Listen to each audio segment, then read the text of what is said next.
ഉൽപ്പത്തി അദ്ധ്യായം 21.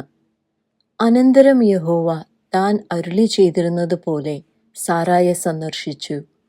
താൻ വാഗ്ദത്തം ചെയ്തിരുന്നത് യഹോവ സാറായ്ക്ക് നിവർത്തിച്ചു കൊടുത്തു.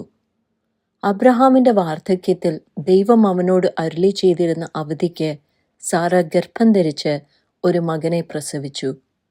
സാറ അബ്രഹാമിന് പ്രസവിച്ച മകന് അവൻ ഇസഹാക്ക് എന്ന് പേരിട്ടു. ദൈവം അബ്രഹാമിനോട് കൽപ്പിച്ചിരുന്നതുപോലെ അവൻ തന്റെ മകനായ ഇസഹാക്കിന് 8-ാം ദിവസം പരിച്ഛേദന കഴിച്ചു.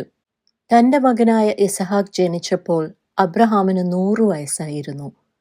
ദൈവം എനിക്ക് ചിരിയുണ്ടാക്കി, കേൾക്കുന്നവരെല്ലാം എന്നെ ചൊല്ലി ചിരിക്കും എന്ന് സാറ പറഞ്ഞു. സാറ മക്കൾക്ക് മുല കൊടുക്കുമെന്ന് അബ്രഹാമിനോട് ആർ പറയുമായിരുന്നു?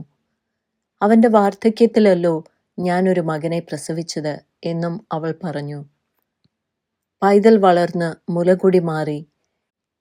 ഇസഹാക്കിന് മുലകുടി മാറിയ നാളിൽ അബ്രഹാം ഒരു വലിയ വിരുന്ന് കഴിച്ചു.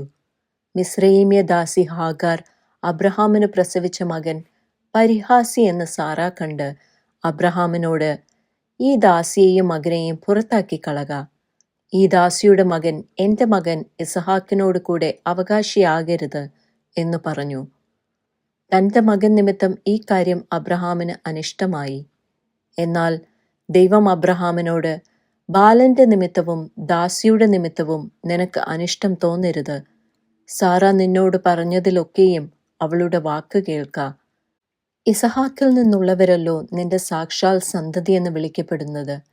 ദാസിയുടെ മകനെയും ഞാനൊരു ജാതിയാക്കും, അവൻ നിന്റെ സന്തതിയല്ലോ എന്ന് അരുളി ചെയ്തു. അബ്രഹാം അതികാലത്ത് എഴുന്നേറ്റ് അപ്പവും ഒരു തുരുത്തി വെള്ളവും എടുത്ത് ഹാഗാറിന്റെ തോളിൽ വെച്ചു. കുട്ടിയെയും കൊടുത്ത് അവളെ അയച്ചു. അവൾ പുറപ്പെട്ടു പോയി ബേർഷേബ മരുഭൂമിയിൽ ഉഴന്നു നടന്നു.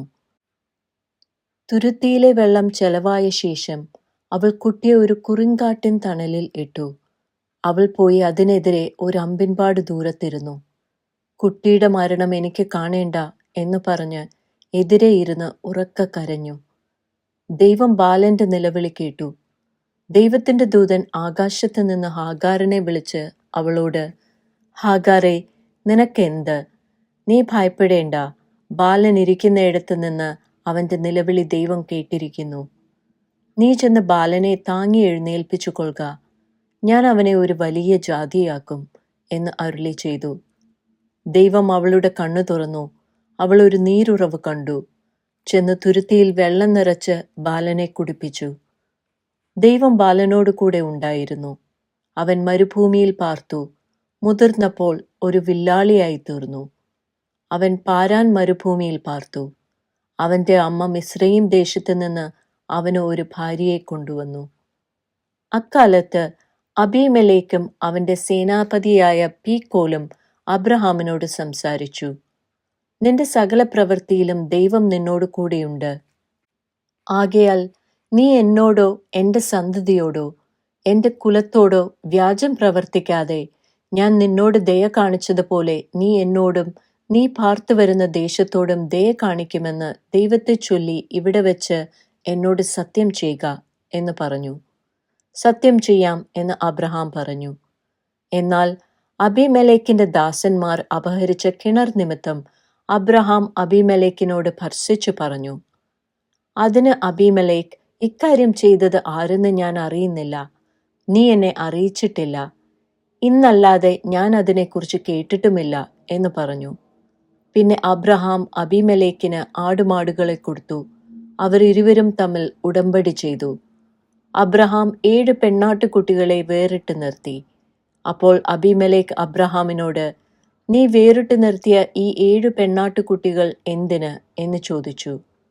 ഞാൻ ഈ കിണർ കുഴിച്ചു എന്നതിന് സാക്ഷിയായി നീ ഈ 7 പെണ്ണാട്ടുകുട്ടികളെ എന്നോട് വാങ്ങേണം എന്ന് അവൻ പറഞ്ഞു.